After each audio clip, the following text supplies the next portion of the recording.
Tighten your lines as we get ready to sail the seven seas on the Political Pirate Podcast.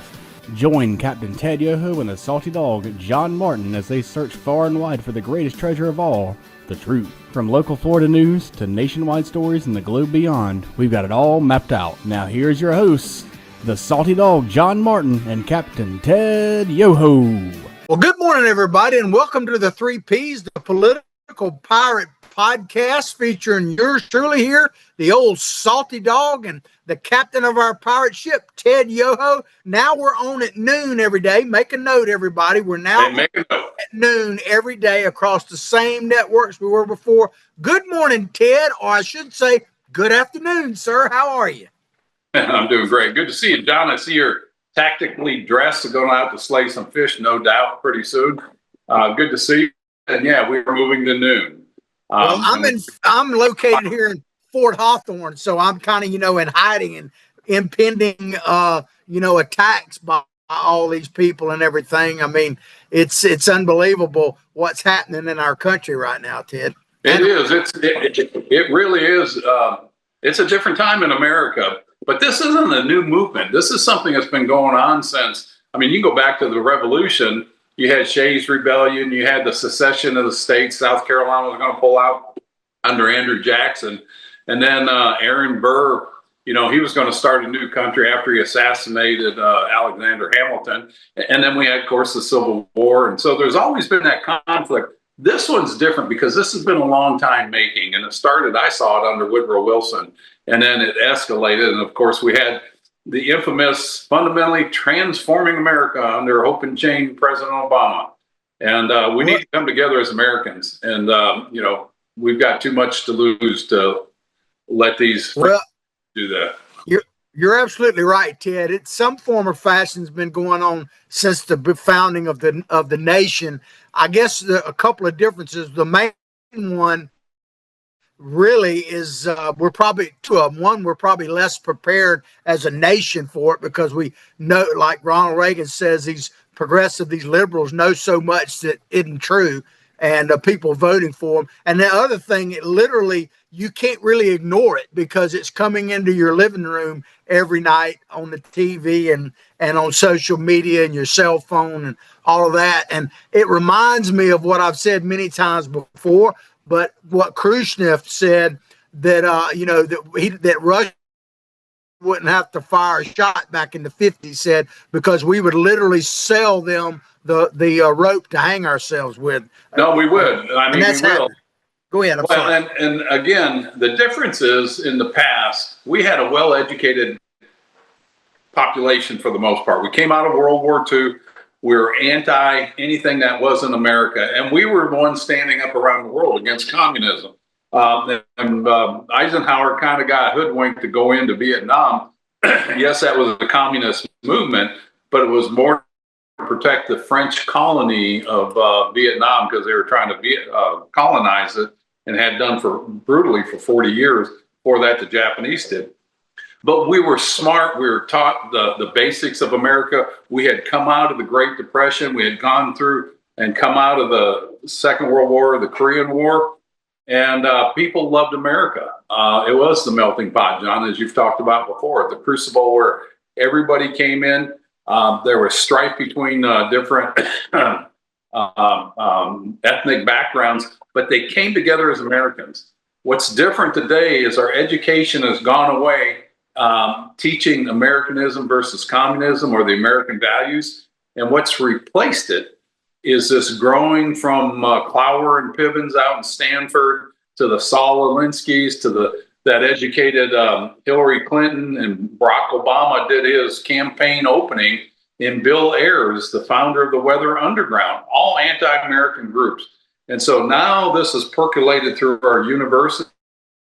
And you've got the base, you've got a lot of Americans educated in that, and they got away from the basics. Sorry. No, absolutely. But it was good. Yeah, I hear you. So, before we get too deep into the show, I just want to mention to everybody, because Ted is absolutely right. We have a less educated population, which is exactly the purpose of our show, to educate, motivate, and activate people. And to help us on that mission, make the call. Call Freddie, become a sponsor of our show, help us push this message forward. That's what we need. It's going to take a little bit of all of us to make it happen. Yeah, and let me add there, I don't want to say we're less educated. We're less educated in the basic fundamentals of what America is and why we have to protect our core values, founding principles, and have a reverence for the Constitution that enshrines those values and principles. That's what's missing today. And it's this group of people saying how America is, yet they benefit from it. You know, the billionaires are the ones. They're the ones that caused the Revolutionary War, according to AOC. But yet they sit there and take the money from the billionaires that are on the left. Yeah, well, you mentioned about the education, and it reminded me of a story that I heard yesterday that I didn't really know anything about it. I don't have a lot of details. Maybe we can talk about it at a later date, but you might know a lot more about it. But apparently in the Big Beautiful Bill, there was a segment in it. I didn't hear any conversation about it, but that in order to get student loans and funding, that certain courses have to provide some type of job, data, that if you don't get a job, if you're not hiring, if people aren't getting hired, then they're going to cut that money off to them, which is very interesting. And supposedly it's going to start taking effect this year. Do you know anything about that, Ted? Yeah, I mean, it's something that's needed to happen. If you go back a few years ago, you still have them. You have your private colleges and you have your public funded ones, and then you have your elite ones. The Obama administration was going after the private colleges, the paid for colleges, for profit colleges, and they were putting metrics on them on job performance after a student graduated. So they were grading them. You educated a student, and then they went back and looked at what kind of jobs did they do. But they didn't do that for the publicly funded ones, which is a travesty. And I'll give you a good example. I was at a chili cook-off in Molino State Park up in High Springs when I was in Congress. So I'm a candidate or a sitting member of Congress, and I'm up there to judge a chili cook-off, which, it's always fun to do those things. And I'm sitting across the table from this guy who was a professor at the university. And I asked him what his field was. He says ceramics. And so I'm thinking industrial ceramics, high-tech stuff like that. I said, man, industrial ceramics, I mean, that goes into, military asset, all this stuff. He goes, no, this is pottery. And he's got a PhD, complaining because they're cutting funding to his PhD program. And I'm like, do you really need a PhD program to teach pottery? Or is that something that kind of comes out and you learn the basics of that? I don't know. I may be prejudiced on that, but I think we need to teach the basics. And it goes back to these colleges. If you're going to teach a subject, you need to show the results of what that education did for that student. What was his employment? What was their income? And that's what that's what's in that bill. Yeah. PhD in pottery. There you go. But we're going to get into a story here now, ladies and gentlemen, that I created. Created some listeners.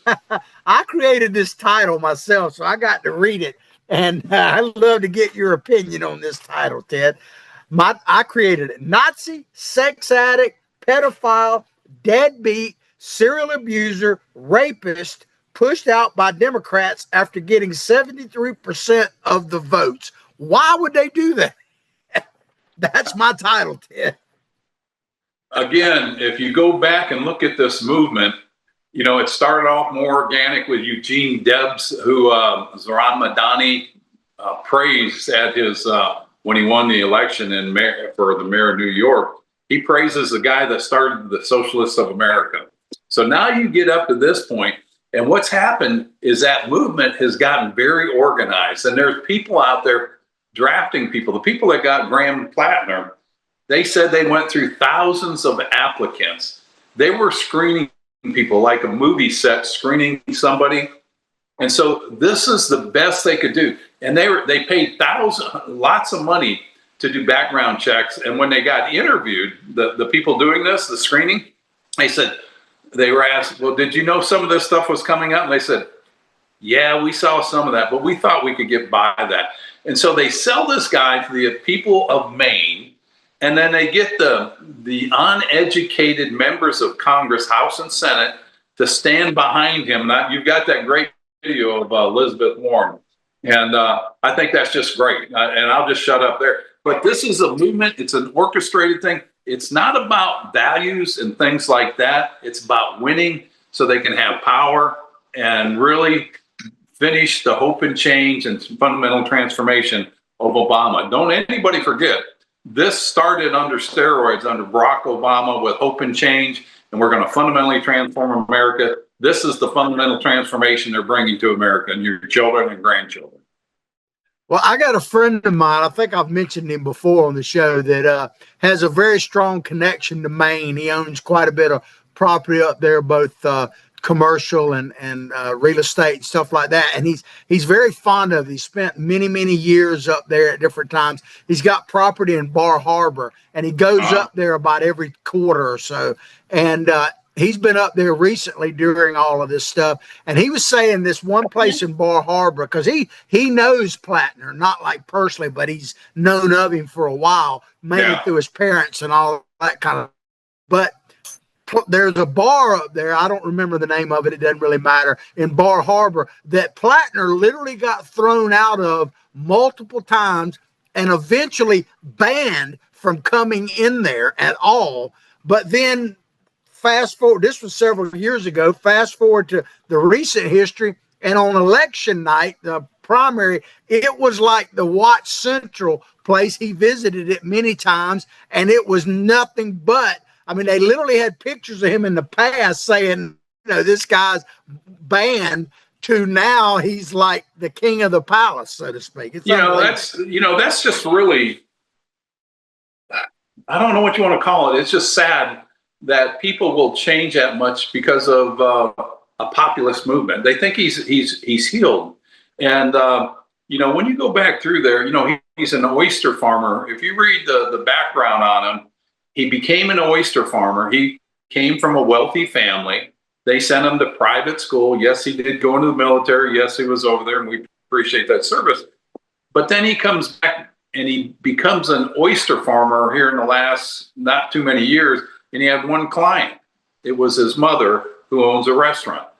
So that's like you growing carrots and peas and peas and carrots and some other things for your mom's restaurant.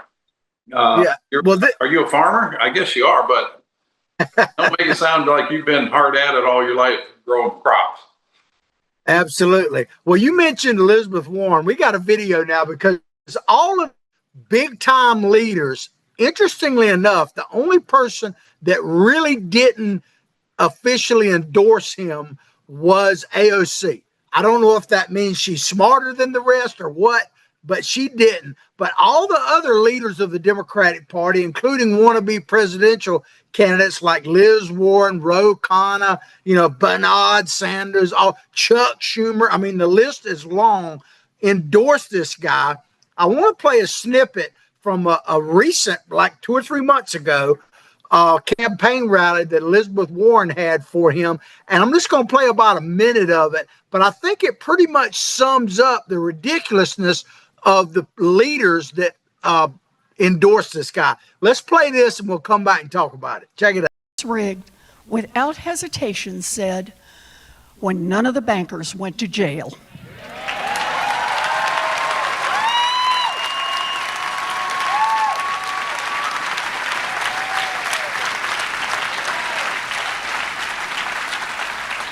And I said to myself, that's my kind of man. Because that is a man who not only has the values, but a man who believes in accountability. And we need a little accountability coming out of Washington right now. And there you have it. She's literally saying, this is my kind of guy. I guess from a woman that says this is how you drink a beer and all of I'm that. just going to bring that up. My kind of guy. It's unbelievable, Ted, but I think Let it me kind of twist the top off the beer and say, I'm going to drink this here beer. And you want a beer, honey? And her husband's like, don't pull me into this. Yeah, I mean, her I call her Lia Wappa, but she's got to be kind Lia of guy. Wappa. But Ted, I mean, doesn't that pretty much sum up the ridiculousness of them endorsing this guy? Because they know, I mean, she at the beginning of that video, if you watch the whole clip, she says, we need somebody with fire, and this guy has the fire. I mean, my God, man. They all stood behind him, said he's got integrity, he's got character, they didn't know him. It's all about winning and power. And that's a very dangerous thing. If they are willing to overlook all this garbage and then they don't even research it and they go and get behind them and promote them and endorse them, but turn on them in a heartbeat because it's not favorable to their reelection. And this is the phoniness of politics. And this is the purpose of our job, our program, is to educate people. This is going on all around the country. It's all these people telling you all this milk and honey that they're going to change and hope and change like Obama did. That was the same phrase Hugo Chavez used in Venezuela, hope and change. And that went from being one of the most prosperous countries in South America to it's a despotic, dysfunctional government. And that's what the people that are saying you're going to have free rent, free childcare, all this stuff, it's a lie. You don't get things out of life for free without putting in the effort. And you have to have responsible people in government to lead you there. These people are like the Pied Piper. They're leading you over the cliff. They're like the lemmings following the lemming that runs off the cliff. That's what they're doing. And the Democrats, the Democratic Party is gone. It's socialist, communist party is what it is in America. Can you get that? In America? Yeah. Well, you know what? What's interesting, of course, being the captain, you always inspire me, Ted. My job. This thought just kind of popped in my head, and I'd love to get your opinion on it. I thought I saw a little puff there. Yeah, absolutely. My hair getting out there. But, we're talking about Plattner. He was recruited by the Democratic Party and thrust upon the people, so to speak. There wasn't like a grassroots movement to push him up. And if you think about the Tea Party, because I've heard people talk about the Tea Party lately, the Tea Party was a grassroots movement that pushed its way into the Republican Party, and the Republican Party resisted it the whole time. Exactly. Exact opposite of this DSA. And it inspired people like yourself. And think about this. When Trump came a few years later in his first term, the Republican Party did pretty much everything they could to tamp down his chances to win.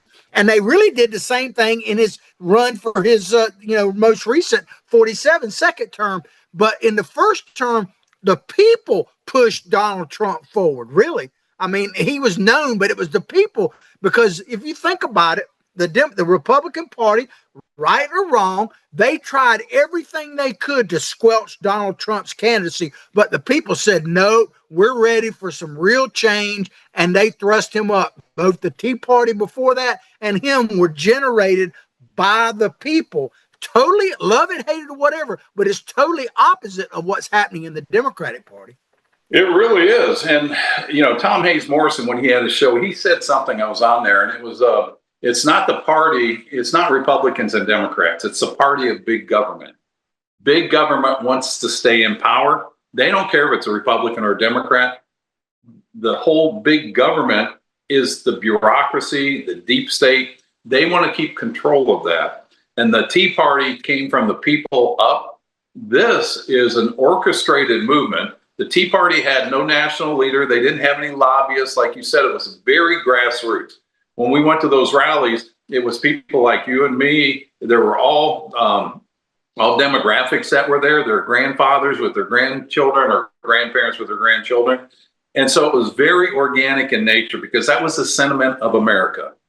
And what we're seeing here are people that drafted Graham Plattner. They went out to find people. They go through thousands of candidates to see Are they radical enough? Are they appealing enough? Are they a useful idiot enough that we can use them to move our agenda forward? That's where this is dangerous, and it's different from the things that happened in the past, with Shays Rebellion and some of those other things, because that was the people pushing those rebellions and things like that. This is communism. It's foreign money. It's the people that hate America that are doing this, and they are all combining together to push these radical candidates. America, wake up. You do not want what they're pushing. You want to get back to the basics of God, country, and family in this country. Free enterprise so that people can go out, they have opportunity, and they can create an American dream. You don't want the garbage they're selling you. I mean, they're already telling you nobody should be a billionaire. Barack Obama says nobody should make over $250,000. Zoran Madani's people are saying nobody should own private property. I don't believe that's the country we fought wars for to get to this point. Yeah, absolutely. Well, you mentioned a mentor of mine and a friend like you, of Mr. Robert Hayes. Tom Hayes Morrison. And yet, to carry on with what you said, he said that what you have is one party, the party of big government, and it has a left wing and a right wing. And I think he's absolutely right. And that is, and it's still, you see elements of there. And that is why I voted principally for Donald Trump, because I wanted to just go in and shake things up in Washington. I wanted him to be like one of those Christmas snow things you shake up and just shake it all up and flush it out. And that's really what he's done to a certain extent. Has he done everything as much as I want him to? Absolutely not. Has he done some things that I don't particularly support? Absolutely. But he has shaken up the system, and it is still, even on the Republican side, it is still resisting what you and I and millions of like-minded people were pushing him forward for in the first place. Well, we needed that disruption, and what he did on USAID, or the branch of the State Department that did all the foreign aid, the majority of the foreign aid, he dismantled that. And there's a lot of gnashing of heads and teeth and turning of heads and swearing, and people, oh, woe is me. But it needed to be done. And like you said, your analogy of shaking up the snow sphere with all the flakes, Washington and government needed to be shaken up like that. Now that we're there, the important thing is that we sift through that, pick up the good pieces, rebuild on that, and make America stronger. What the left wants to do is take advantage of this dysfunction in government. Now, government's been dysfunctional for a long time, but with this rapid change in government, they want to build it back into the eyes of what they see or the vision of what they have. And that's a false utopian socialist world. And show me a country where that works really well. And don't say Sweden or Norway, because they've got a population. We've got cities, bigger populations than what they have. And so it can work in a small area because you can control that. In a free society like ours, you've got to protect the very basic things that allow people to achieve. And what they're offering is not that, John. Well, as the captain, you're segueing right into the next part of this story I want to talk about, because if you wonder, you talk about the DSA, which is now the Democratic Party, actually trying to take advantage of whatever disarray there is. It explains why a Plattner was able to get up to that. So I want to quote something from the Maine House, the Speaker of the Maine House of Representatives, State Speaker. His name is Ryan Fecteau. He said voters overlooked earlier allegations against Plattner, including claims of aggression from past girlfriends, the Nazi tattoo, because, and this is his words, not mine, because they are frustrated with politics and eager for a candidate who promises change. And I say, like say these guys, dictators, these guys all promised change as well, Hitler and Mussolini and even Vlad the Impaler. These guys wanted change. They promised change. But I think that that Maine House Speaker, I may not agree with him on politically, but what he's saying is true. and I don't think he means it quite like I'm saying it, that he's using that to his advantage, but that is how a guy like Plattner came up. Well, it is. And they paid millions of dollars to go through that screening process, get behind him. The mindless Democrats that came out and supported him, they saw that as a kind of a momentum shift of, hey, let's get behind this guy. But as soon as the tide turns and the press comes out, and there was a Republican woman that came out and said all these things about Plattner, and the left dismissed him because she was a conservative. But then when the Democrat came out and said she believes in his policies, they had to go after him because it was one of their own. And, a lot of this, like you brought up, it's that vehicle of change that they really want to push. But then it goes back to that people will vote for him just because he's anti-establishment, or they voted for Obama because they had white guilt. And you got the Ro Kahanas that come out and support him, going after the billionaires. Ro Kahana is a multi-million, hundreds of millions of dollars. And so I wonder if he's got millionaire guilt, because I'm so fortunate, I'm so wealthy. And he and I've had discussions about that. And I says, how can you these socialist programs when your family worked to get to where they're at? He goes, well, we're a very wealthy country and we can afford to do this. So I think he's got wealth guilt is what he's got. And then, of course, you've got the Tim Kaines that say our rights come from government.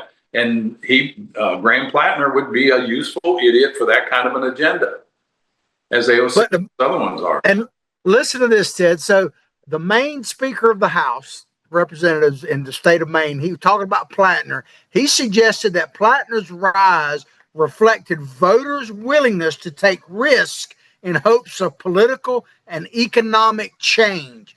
Think about that. They're basically saying that, they're saying affordability, all this kind of stuff. And the way to get affordability is to bring in a guy like Plattner and the Democratic Socialists of America. Help me make sense of this, my captain. Yeah, affordability. Yeah, bringing in a socialist agenda that they want everybody equal. This is something that's a pet peeve of mine. It's not a pet peeve, but this is a reality.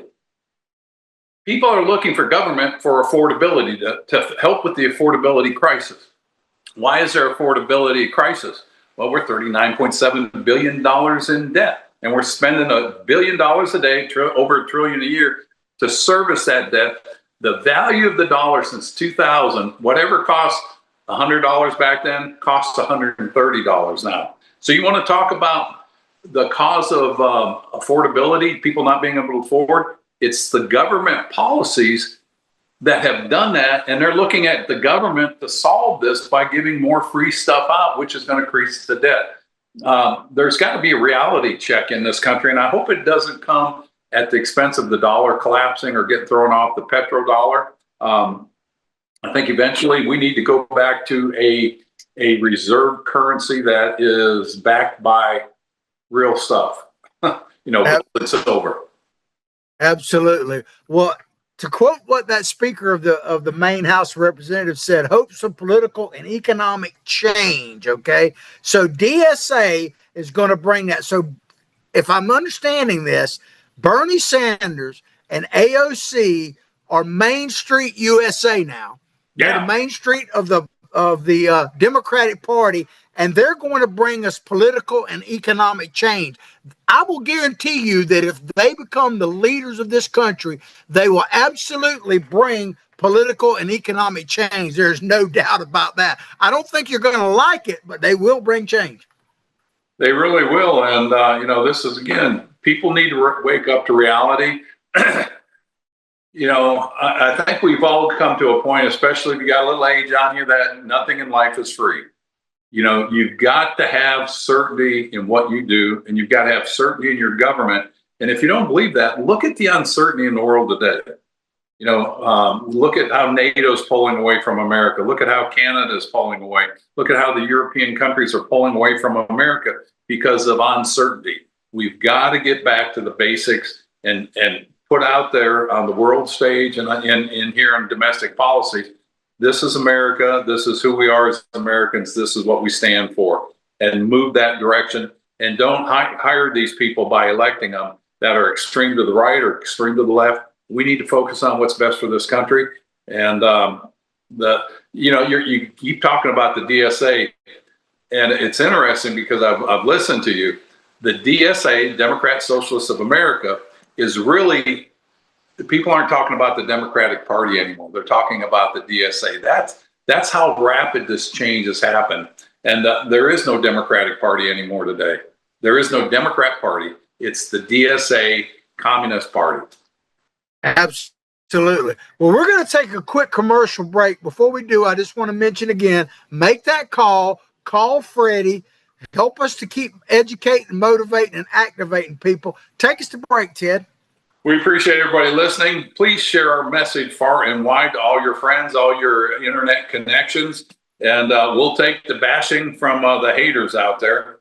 But we want to thank our sponsors, Archer Automotive. Richard and his team out there have done a wonderful job. They've been in business for over 20 years. It's going to be rapid diagnosis, fair estimates, and quick work, and they stand behind it. They're open Monday through Friday from 7:30 a.m. to 5:30 p.m. Call for an appointment at 352-495-2485 and tell them you heard about them on Political Pirate Podcast with yours truly and John Martin. Absolutely. We'll be right back. Hi there, this is Coach Steve Spurrier, and I want to let you know that by popular demand, Spurrier's Gridiron Grill's delicious brunch is now served in a premium buffet. You have spoken, we have listened, and we're now serving Gainesville's only elevated buffet complete with an omelet station, ginger sage chicken sausage, shredded short rib, plus you can enjoy bottomless mimosas and Bloody Marys. So join us every Saturday and Sunday from 11 to 3 for the best brunch in town. And we're back. And we just heard from the old ball coach from Spurrier's Gridiron Grill, none other than Steve Spurrier. If you've never been to Celebration Point and Spurrier's Gridiron Grill in Gainesville, you owe it to yourself to check it out. And you might even see the legendary coach wander through there. No doubt about it. Memorabilia Hall of Fame. Absolutely. Well, Iran, we got to talk about Iran because it's definitely back on, so to speak, a fluid situation. The U.S. and Iran have exchanged attacks on 2 consecutive nights, like Wednesday night and Thursday night, and I think they're doing it right now as we're speaking, threatening a fragile ceasefire that lasted less than 3 weeks. They said fragile ceasefire. I don't know if there's actually even been a real ceasefire, Ted. No, that's what a ceasefire is. You just bomb people up less radically or less dangerously, or more bombs. You use less. That's a ceasefire. This is probably the biggest blunder President Trump has done. I've been very critical of this. Iran has been a pain and a thorn in not just our side or rear end, but everybody in the free world. And to go in there without a plan to bring us to an end rapidly was a mistake. You cannot negotiate. How long have we been doing a 3-week ban or a 2-week ban or a ceasefire for 2 weeks? And it's really not a ceasefire. J.D. Vance is saying if we go back a month ago when they had the first one and Iran was going to turn over the nuclear weapons, he's trying to sell this to the American people, but it was all BS, John. It was not. And it's just, this is where politicians lose credibility. He gets up there and he's telling a lie, and I'm sure he believed it. But common sense tells you it's not going to work, especially when he says, "Oh, we're gonna have all these agricultural products they've agreed to buy." Well, they didn't. Nobody had an agreement about buying anything from us, but they're selling this to the American people. Well, wait, if this happens, they're going to buy all these ag products. No, they're not. And so the truth needs to be told to the American people. And that's why you're seeing the population or the populist movement on the left and the Democrat Socialists of America. They're tired of this garbage. We want leaders that are going to say, "This way, boys," or men and women, we're going this way, and this is what America is. And they're not doing this. And so this is a tough situation. I pray and hope that they get out of this and there is peace, lasting peace for the Iranian people. Well, I've talked about this many times, and I think you essentially agree with me on this. If Iran had a nuclear bomb, I don't think there's any doubt they would use it. So I was 100% in favor of President Trump when he went down there and bunker busted that place and took that and degraded that capability. After that, I thought we should have played more of a whack-a-mole strategy. Just basically say you raise your head up, boom, we're going to hit you and all that. But to attack Iran, see, the problem I think that President Trump has, first of all, he don't ever want to admit he's wrong. That's a character flaw he is. But he's a great deal maker. But the problem is, Ted, and I think you see this with Russia as well, he can make deals with people that essentially want the same thing, and that is to make a profit. You know, in other words, they want to make money, that kind of thing. Even if they're dictators, they want to make money. But when you're talking about Iran and stuff like that, that's not what they're about. Now, don't misunderstand me. They love money, but they're not trying to build a new golf course or a new resort. They want money only so they can push their ideology and keep the people oppressed. Putin is already the wealthiest man in the world, so he doesn't need the money. He might today, but I think that's a flaw in President Trump's negotiating, is because he's never really had to negotiate with people who aren't motivated by a joint desire to build something that makes a profit. That he's unbelievable at. But these other ones, I don't think he's used to doing that. No, he's not. I got to correct you on something. You said Putin's the wealthiest man in the world. It's Elon Musk. He's first trillionaire. Well, they say that Putin is worth a lot more than we think. That he's got hidden assets. All those dictators are Maduro. You can just go down the list. Hun Sen in Cambodia is a multi-billionaire, and his family too. A lot of the African countries are billionaires. Their people are starving to death. The deal maker in business is different than the deal maker in a country in foreign policy. A deal maker in business, Trump's been successful. He drives a hard bargain. He's harsh, and he's got the money to beat somebody down. You can't do this in these countries. I mean, Kim Jong-un showed him that. I mean, Kim Jong-un in the hermit kingdom of North Korea, you know, he didn't get a deal. But Trump goes out and he attacks these people in a business type of atmosphere. Like, I'm on a beach, I'm Donald Trump, I'm the deal maker. You know, here's my book, Art of the Deal. These other people don't care. And, we talk about how great Trump is at deal making. Granted, he's done some great things, but go back to the war with Putin before he got elected. I'll end that war in 24 hours. Well, I don't think so. You know, look at his negotiating with Xi Jinping. We're not doing well there. You look at it with the Iranian situation. You know, we still don't know what's going on with Venezuela and Cuba. You know, let's just hope those turn out well. So his foreign policy, his ego gets into the way. He's tried to badger NATO and the European allies to bow down to him, but they're not letting us use our bases or fly over. They're getting ready to disarticulate themselves from America and NATO. Canada and all those other countries are saying we need to look forward to a future without American influence in our businesses. So he's done bad on that, and it's driven allies away in a world that's becoming more fractious. And keep in mind, the American population is only 3% of the world.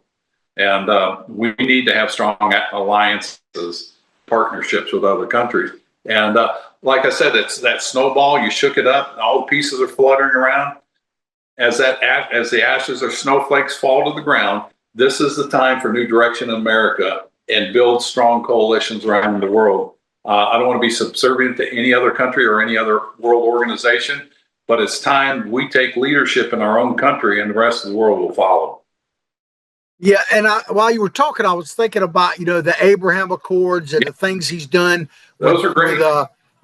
With Saudi Arabia, and they may come into that. But I think the common thread in that aspect of it is a lot of the Middle Eastern countries that are oil-dependent countries, they actually realize, I think the Saudis are right in the middle of this, and I'd love your opinion on this.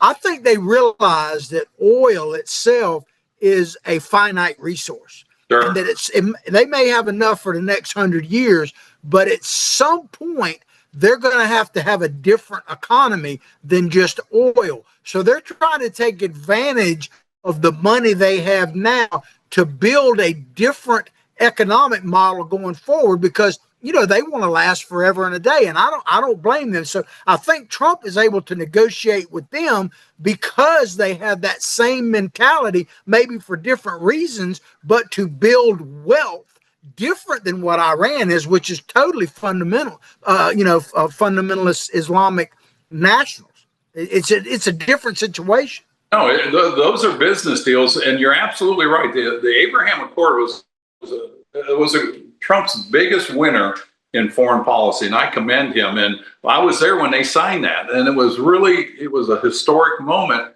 But it was on building. It was peace, but building prosperity.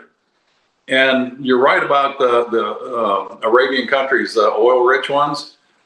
We sat with the leader, the Highness. I forget the proper title of the UAE. Very smart man, and we talked about the future. And he tasked his foreign ministers and economics ministers to come up with a way for the UAE to be 100% weaned off of oil revenues in 20 years. And so what they did, they set a plan. Every 5 years, we're going to replace this revenue with something else. Look at the developments that happen in Saudi Arabia and the UAE that are based on a tourism type economy. Look at the hotels. The most glamorous hotels are over there. Look at their airline industries. I mean, you look at ours. Ours is like the middle of the road airlines. I mean, we've got some nice ones, but if you ride on Etihad Air or some of the other ones over there, it's just like those are top-notch airlines. I mean, the way they treat you, the quality of the planes. And so we've lost that edge. They are moving into that. And so Trump was right to do that. On a business deal, he's good. But when you come to foreign policies, there's something that really comes into play. It's ego and weapons. And, the dictators aren't going to be intimidated unless it's complete surrender. Yep, absolutely. Well, so they had a funeral for Khomeini, and the Wall Street Journal also reports, Ted, that there's been some more in-depth assassination plots that the Israelis have uncovered. There's the picture of the funeral for Khomeini, and part of me wants to say, well, we probably should have just dropped the bomb right in the middle of that, but that's probably inhumane to do. But I couldn't help but think about that. But I think that, I'm sure the threat to Trump is credible. I'm not surprised by that at all. How do you think that, because it would affect anybody to know that, but with Trump in particular, I do think it might affect his ego to a certain extent, that he's going to show them who's boss. So all of these things that are happening kind of play against Donald Trump's natural instincts when it comes to settling all this, I think. Well, it really does, because he doesn't like to be intimidated. But it's okay to be humble without being intimidated, and there is you go back to that funeral procession for the Ayatollah. They estimated over 10 million people. I don't know if you looked at the footage of that.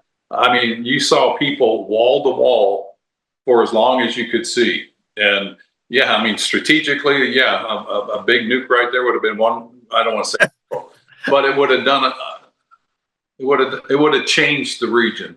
But that's not who we are as a Christian nation. But it shows you the support. Over 10 million people. That's over a tenth of their population showed up for hours and hours. It was probably an all-day thing, if not a weekend or 3 days. So they showed up. So how bad was he hated?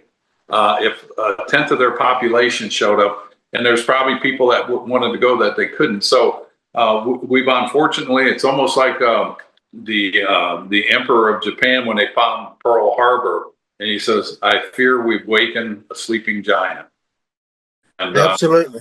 Yeah. So let's just hope. I don't want to hope. Let's hope they have enough strategy to bring us to a resolution. I can't say peaceful resolution because we're beyond the peace, but bring it to a resolution quickly that's long lasting. Yeah, I think the only real solution, Ted, realistically, is to try to make in the long term Iran insignificant, if you could call it that, in affecting global trade. Because we've got to, as long as that Hormuz is what it is, any country can kind of control that if they have it there, whether it be Iran or one of the others. We've got to make that area insignificant, and that's not going to happen overnight. No, there's 5 countries that have borders on that body of water. Why Iran thinks they can control it, I don't know. But you brought something up that I think is spot on. Had Trump and his team, and this is where I get aggravated with Rubio and Hegseth and any people that are involved in that, and Vance, they should have had that planned out ahead. All right, if we go in here, what's the chances of oil flowing out? Probably pretty slim. It's only, I don't want to say only, but it's at least 20% of the world's oil. I would have had a plan set up beforehand and just start shipping oil out of our country. Maybe work with Mexico or any other exporting country and say, all right, this is when this happens, we want this to happen, and have that to where, like you said, you've neutered basically Iran with the power they have to block traffic. Go ahead and block it. I don't care. You know, it's going to hurt you more than it's going to hurt us, and let the world economy go. And then Iran would have to deal with the internal problems they have. And that's really where it needs to come. It needs to come from within. Just like Nikita Khrushchev says, America will fall from within. Iran will rise from within. Yeah, no doubt. Well, I don't want to make too much light of I don't want to make too much light of the situation, but sometimes you got to laugh or cry. You know, the idea is that could we bomb Iran into total submission? Because that's kind of what Trump has said about hitting these civilian targets and all that, basically bombing them into submission. And when I kind of thought about that last night, preparing the notes, I was thinking about this scene from Monty Python movie. And like I said, I don't mean to make light of people dying, but I think sometimes absurdity makes a good point. And this shows you why I don't think you can bomb Iran into submission. Check this out and we'll come back and talk about it. Oh, be it. Now stand aside, worthy adversary. 'Tis but a scratch. A scratch? Your arm's off. No, it isn't. Well, what's that then? I've heard worse. You liar. Come on, you pansy. Victory is mine. You bastard, you've got no arms left. Yes, I have. Look. Just a flesh wound. Right. What do you for that? You what? Come here. What are you going to do, bleed on me? I'm invincible. You're a loony. On then. We'll call it a draw. You yellow bastard! Come back here and take what's coming to you! I'll bite your legs off! I mean, Ted, I don't mean to make light of that, but it is true because there's this guy saying, I'm invincible. And literally the King Arthur character cuts off all his limbs and the guy's, let's just call it a draw then. I mean, you can't, when someone is that fanatical, which is what the Iranians are, I don't think any amount of bombing is gonna put them down. And that's not going to intimidate them. Look at what happened to Saddam Hussein. We went in there. Well, we went into Afghanistan first. Remember, shock and awe was supposed to be so strong that it just intimidated and everybody laid down their weapons. But the known unknown factor is the fervor in religious ideology. You can't get rid of an ideology like that. It just, you can't do it. I mean, we did it with Germany and Japan because they were on, we bombed them so bad that they were begging us to stop. And look at the aftermath of that. Look at the world peace in the sense of no world wars. And we're right on the verge of world wars. And this is time we circle the wagons, make America strong, quit getting in these areas that's weakening our military, using our military munitions up, and work on diplomacy. And this is why I say foreign policy is Foreign Affairs Committee is the most important committee in our country as far as keeping our country safe. And, we're not doing it right now. This is we're going through a transition for sure, and we might have to shake up that globe with the snow in it a couple more times and let the snow come down, and so that we can organize and come out of this stronger. Well, bottom line to me, Ted, and move on to another story, is that you're talking about bombing them to the Stone Age. Well, Khomeini and people like him, that's where they want to take them anyway. You said Afghanistan, bomb them to the Stone Age. That's what they want anyway. So, I don't. Those people are there already. Look at Afghanistan. There's people that are still living in caves and hurting, and there's nothing wrong with that. So are you going to bomb them in the Stone Age? They wouldn't know the difference. Yeah. And they're adapted to that, and they would come out stronger. And it's just, we need to have a policy in America where we are, mind our own business as much as we can. And, NATO was formed for a reason, and we should have influenced the reason they were formed to get Russia or Putin to back off. If NATO would have been strong, he would not have done this. And then Trump could leave knowing NATO would stand up against any other despots in that area. Now, it's all shooken up. The snowflakes are still drifting to the ground. So that's why I say we can't let the Democrats come in charge. The DSA come in charge of government, because they're going to run way left. It'll weaken this country. If we're weakened, the rest of the world's in jeopardy.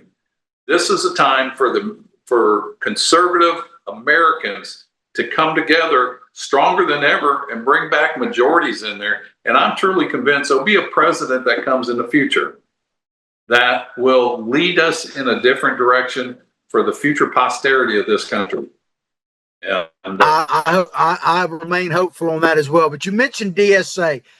People should be forewarned about this, but look what's happening in New York. The latest kind of thing, Mandami has sparked outrage because from the mayor's office, they've created this new map of New York, which is centered, he says, not religiously based, but in immigrant based. And basically, they did away with Little Italy, which is one of the most historic neighborhoods in the country.